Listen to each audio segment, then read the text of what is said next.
Welcome to the deep dive. We're doing something a bit different today. Yeah. Instead of our usual stack of articles, we're focusing on just one source. It's a conversation we recently had. Right. With Jason Kipfer and Matthew Grosner. Exactly. Jason, who founded the Locally Connected Community Hub, and Matthew, who chairs the Cambridge Business Connections Committee. Got it. So think of this as like your essential insider's guide to that upcoming Cambridge Business Connections meetup. Precisely. Jason and Matthew gave us the full rundown, and we're here to pull out the key info for you. Help you understand what's happening, what to expect, how to make the most of it. Right. Our mission today: walk you through the event, shine a light on the venue, which sounds pretty cool, talk about the sponsors. Yeah, the people making it possible. And share their best tips for the evening. So whether you're definitely going or maybe just curious about these kinds of local meetups, this deep dive should have something for you. Absolutely. It's really about giving you that context, those specifics, so you feel, prepared, maybe even more excited to connect. Okay, let's get into it.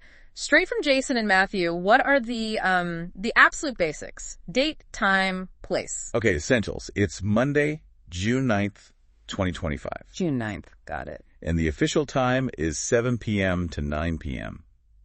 But they did make a point about that 9 p.m. end time. Oh, what did they say? Does it run late? Well, yeah, potentially. They said 9 p.m. is just the official end. If the conversations are good, the energy's high. People tend to stick around. Exactly. Networking, chatting, it could easily go past 9, depending on the venue's hours and just the overall vibe. Good to know. So don't feel like you have to bolt right at 9. Right. No need to rush out. And where is this happening? It's at the Wavemaker Craft Brewery in Taproom, right there in Cambridge. Wavemaker Brewery. Okay. Now, Cambridge Business Connections, that's part of something bigger, right? This locally connected community hub? Yeah, that's right. Cambridge is one chapter. Jason explained the hub's backstory, and it's pretty interesting. How did it start? Was it like a big corporate thing? Not at all. That's the cool part. It started super organically. Over 8 years ago, back in January 2017. Okay. Just a single Facebook post on a neighborhood association page in Waterloo. Wait, really? Just one post? Yeah, basically saying, hey, anyone want to meet up at the local pub? Simple as that. Wow. So not some grand plan, just neighbors getting together. Pretty much. Yeah. And from that one post, it's grown into this whole locally connected community hub, now operating through 7 active chapters. 7 chapters. That's quite the jump. Where are they all? They've got them spread out now. Kitchener-Waterloo, obviously Cambridge, Guelph, Woolwich Township, Stratford, and area. Okay. And the newest one is in the Niagara region. So, yeah, quite a network across South and Southwestern Ontario. That's an amazing story. From a Facebook post to 7 chapters. Yeah. What's the driving force behind it all? What's their main goal? Jason and Matthew describe the hub as really being a catalyst for community development. It's not just about business networking, though. That's part of it. They see it as fostering real connections, making communities, more inclusive, safer, more welcoming places where people want to live, work, and play and shop locally. And they've got quite a following now, you said. Over 2,000 people involved. Yeah, across all those chapters, it's built up quite a community. So, given that vision, who actually goes to these Cambridge meetups? Is it all suits and briefcases? That's a key thing they wanted to stress. Definitely not. The name might say business connections, but the crowd is super diverse. Oh, yeah. Yeah.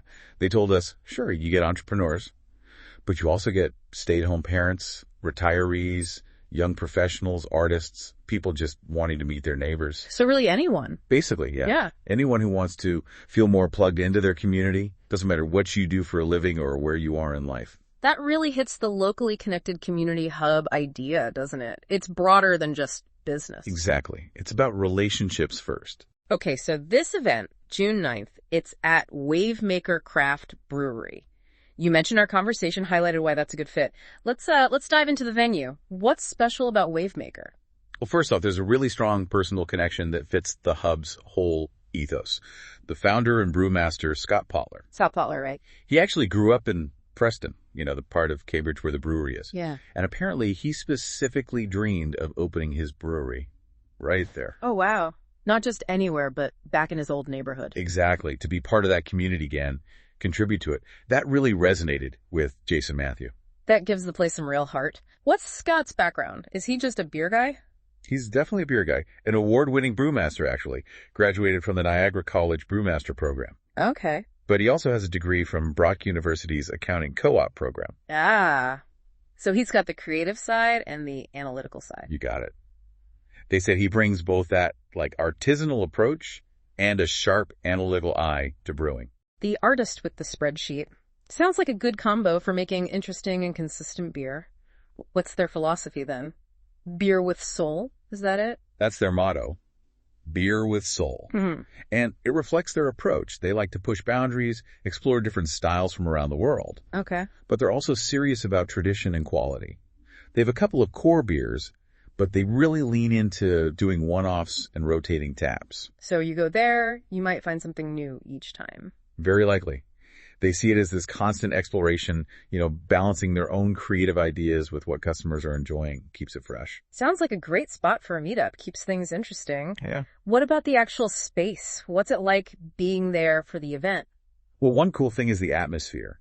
You're literally sitting in the tap room right amongst the brewing tanks. Oh, nice. Not hidden away in the back. No, you feel like you're right there where the beer is made. Is it a really tangible connection to the whole process? Very cool. Do they do tours? Could you get a peek behind the scenes? Yep, they do. And they're free. Jason mentioned it's a quick, fun, 15-minute tour. Perfect length. Yeah, covers the brand story, ingredients, the brewing area, the whole start-to-finish process. Nice little extra if you're curious. Definitely. What about food? If people are coming straight from work, should they grab dinner first? They have snacks. Things that go well with beer, Like pretzels. Yeah, pretzels with mustard sauce, nacho chips, and salsa, various other chips, including something called beer-bathed kettle chips. Beer-bathed kettle chips. Okay, I'm intrigued. Me too. So, yeah, light snacks are available, but maybe not a full meal. Good heads up. What's the general vibe there? Is it just for meetups like this? No, it sounds like a lively spot. They often host birthday parties, engagement parties, things like that. For groups, they can help arrange food, or you can bring your own sometimes. Always got the beer covered, though. Makes sense. Okay, important question for some folks. Are dogs allowed? Yes.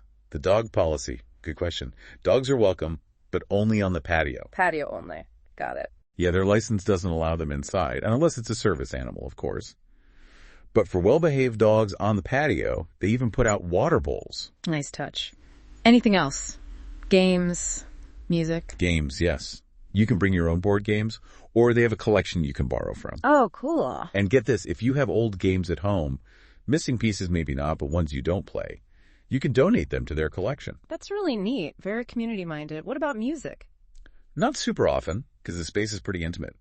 But they said occasionally they have acoustic artists, sing-alongs, that kind of thing. Best to check Wavemaker's own event listings for that. Right. So it sounds like visiting Wavemaker, buying a beer, it's not just supporting a business, it's supporting Scott's commitment to his home community. Exactly. Brings it right back to that hub mission. Speaking of support, Jason and Matthew definitely wanted to highlight the sponsors who make these meetups happen. Oh, absolutely. Big thanks were given.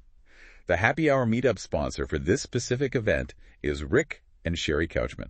Rick and Sherry Couchman. And their business. They own Poop Valet Pet Waste Removal Service. Poop Valet, you won't forget that name. So their sponsorship directly helps the event. Yes. It allows the organizers to coordinate with Wavemaker and offer a variety of appetizers for everyone attending. Ah, so that's how the snacks happen. That's a really practical, nice touch for attendees. Definitely enhances the evening, makes it more welcoming. How did they even get into, that line of work? It sounds like it came from a pretty normal conversation, actually, like at a friends and family gathering. Okay. The topic just turned to cleaning up dog poop in the backyard. The chore nobody loves. Yeah. And that sparked an idea for Rick and Sherry. Huh. From barbecue chat to a business plan. Pretty much. They saw a need, a service people would value, keeping yards clean for families and pets. That's fantastic. And how's the business doing? They've grown it from that idea into a local, family-owned, full-time professional service. Jason and Matthew really emphasize their commitment to being on time and offering a 100% satisfaction guarantee. Great local success story. Now, beyond the appetizer sponsor, the hub is known for door prizes too, right? Sounds like a big feature. Oh, yeah. They joke that if you've been to other chapter meetups, you know about the door prizes. It's a huge thing for them. Why so many prizes? It's a way to give back, but also to highlight other local businesses in the network. Across the whole hub, all 7 chapters. They have over 55 annual door prize sponsors. 55 businesses. That's incredible community buy-in. And Cambridge has its own set of annual sponsors. Yes, they do. For the Cambridge Business Connections meetups throughout the year, the annual door prize sponsors include, let me see the list. Okay.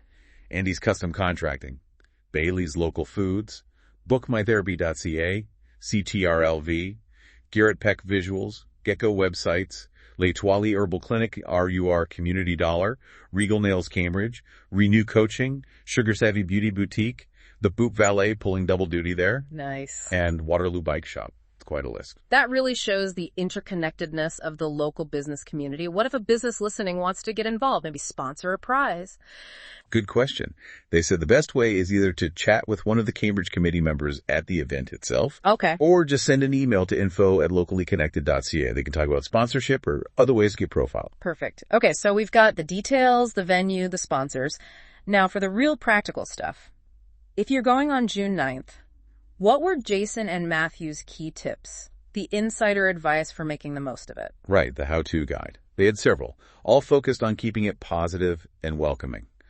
First up, dress code. What to wear? Keep it business casual, simple. They specifically said no suits and ties. Okay, relaxed vibe. Good. Exactly. The goal is connection, not formal pitches. Which leads to the next point. Interactions. How should people approach conversations? Focus on positive interactions. Aim for everyone to just have a great time, Avoid getting into awkward or uncomfortable topics. Keep it light, keep it genuine. And this connects to something really core about this network's culture, doesn't it? The whole selling thing. Yes.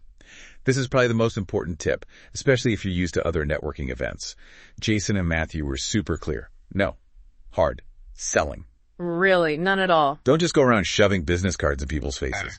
Exchange cards if it feels natural, if the conversation leads there, fine. But respectfully. Okay.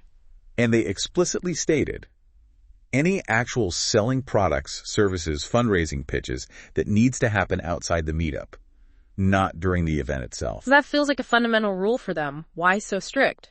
It ties right back to that community hub vision. It's about building the relationship first. Taking away that pressure to sell or be sold to creates a more trusting, welcoming space. That makes a lot of sense. It changes the whole dynamic. It really does. They believe that genuine connection built without pressure leads to much stronger, more valuable relationships down the road anyway. It fosters trust. Okay, that's a powerful insight. Back to the practicals, those door prizes again. Any rules there? Just one simple one. If your business card gets drawn, please only choose one prize. Spread the love. Exactly. Makes it fair. Gives more people a chance to win something. Makes sense. What about supporting the venue, Wavemaker? Yeah, that was on their list too. If you're able to, buying a drink or one of those beer-bathed kettle chips is a great way to show appreciation to Wavemaker for hosting. It completes that cycle of local support. Right, supporting the business that's supporting the community gathering. Good point. Other tips for interacting? A big emphasis on inclusivity and respect. The hub is open to everyone, so respect different viewpoints, make space for people, make sure everyone feels included. Basic human decency, really. Pretty much. And related to the no selling rule, avoid excessive self-promotion. It's okay to share what you do, but focus more on listening, asking questions, building rapport. Less talking at people, more talking with them. You got it. And also, be mindful of people's time. Read the room, Let conversations flow, but also let people move on comfortably to chat with others. Don't monopolize anyone. Good advice for any social setting. And the last piece. Ultimately, the meetup is what you make it. So engage, participate, be open to meeting new folks, start conversations, contribute to that positive energy. Your involvement is key. Excellent tips. Very practical, and all clearly aimed at creating that specific community feel. Okay, just before we wrap up, what about staying connected after the event or getting more involved? Yeah, they mentioned a few ways. One easy one, if you're on Facebook, share the event beforehand. Helps get the word out. Good idea. What about following them? Definitely follow their social media. The Cambridge Business Connections page on Facebook. Now, they did give a little heads up here. Oh, well, search quirk. Yeah, sometimes searching for Niagara Region Business Connections on Facebook might actually help you find the Cambridge page more easily. Bit weird, but good to know. Okay, file that tip away. Niagara search for Cambridge page. Got it. And also follow the main locally connected community hub pages on both Facebook and Instagram. Right. Now, super important logistical question. What if someone RSVP'd, yes, but now can't make it? Ah, yes. Crucial point. They expect a waiting list for this event. So, if your plans change, you can't attend, please go back and decline the calendar invite. Why is it so important? Because declining automatically frees up your spot. It lets someone from the waiting list get in. It's just a considerate thing to do for the community. Definitely good etiquette. What about feedback after the event? They welcome it. There'll be a short online meetup feedback form available on the Hub's website homepage after the meetup. They use that to improve future events. Great. And who are the people making the Cambridge chapter run? The volunteers. Jason and Matthew wanted to give a big shout out to the Cambridge Committee volunteers. These are the folks you'll likely see there, helping out, answering questions. Who's on the team? Matthew Grosvenor, obviously, he's the chair. Then Anna Esito-Guerin, Chris Morris, Ashley Close, and Rick Couchman, him again. From Poop Valley, clearly very involved. That's great dedication from the committee. And if someone wants to learn more about the whole hub, beyond just Cambridge, the main website is the place to go. locallyconnected.ca. All the info about the different chapters and the overall vision is there. Fantastic. Well, this has been a really useful deep dive into the Cambridge Business Connections Meetup. June 9th, Wavemaker Brewery. We've covered everything from the Hub's grassroots start That's your Facebook post to the cool venue, the sponsors like Poop Valet, and those really valuable tips for attendees on how to connect genuinely. It really paints a picture of an event that's, more than just swapping business cards. It's about building real community connections, supporting local, and just enjoying good company. Absolutely. Which leaves us with our final thought for you, the listener, to chew on. Thinking about your own community, how do you build connections? Is it through your work? Is it by showing up to things like this? Or maybe it's just in those small, everyday ways you interact with neighbors, something to consider. How does your presence add to the connections around you?